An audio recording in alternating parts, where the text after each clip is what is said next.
Industri film Indonesia sedang memasuki babak baru. Pemerintah menargetkan investasi film mencapai 2,15 triliun rupiah. Di saat yang sama, kerugian akibat pembajakan masih menyentuh 14,8 triliun rupiah dalam setahun. Di tengah tantangan itu, BPI dan Kementerian Ekonomi Kreatif kini sepakat memperkuat kolaborasi. Lalu, langkah apa saja yang sedang disiapkan untuk masa depan perfilman Indonesia? BPI melakukan audiensi dengan Kementerian Ekonomi Kreatif di Jakarta untuk membahas arah pengembangan industri film nasional dalam kerangka Rencana Induk Ekonomi Kreatif.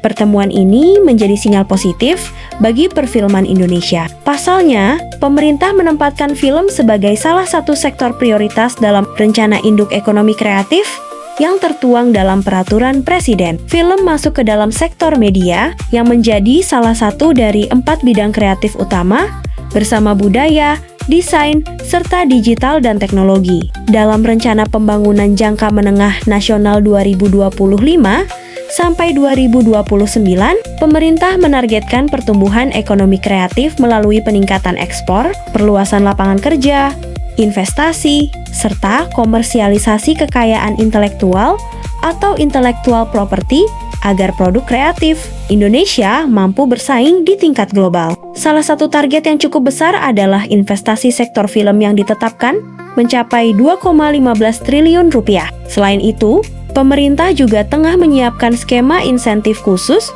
untuk subsektor film, game, dan aplikasi. Tidak hanya berbicara soal investasi, pertemuan ini juga membahas sejumlah persoalan yang selama ini menjadi tantangan industri film nasional. Pertama, pengembangan sumber daya manusia dan keterbukaan akses data bagi mahasiswa serta talenta muda yang ingin masuk ke industri perfilman. Kedua, pemberantasan pembajakan yang hingga kini masih menjadi ancaman serius. Pada 2024, kerugian akibat pembajakan diperkirakan mencapai 14,8 triliun rupiah. Karena itu, BPI bersama pemerintah berkomitmen memperkuat gerakan anti pembajakan melalui pembentukan Anti-Piracy Task Force, pemblokiran situs ilegal, hingga kampanye budaya menonton film secara legal. Selain itu, perluasan akses layar bioskop juga menjadi perhatian bersama. Saat ini, hanya sekitar separuh film yang lulus sensor berhasil tayang di bioskop.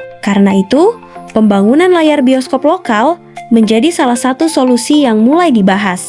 Sebagai tindak lanjut, BPI dan Kementerian Ekonomi Kreatif akan membentuk kelompok kerja atau Pokja kolaborasi lengkap dengan timeline pelaksanaannya. Pertanyaannya, mampukah kolaborasi ini menjadi titik balik yang membawa industri film Indonesia semakin kuat, sehat, dan mampu bersaing di pasar global?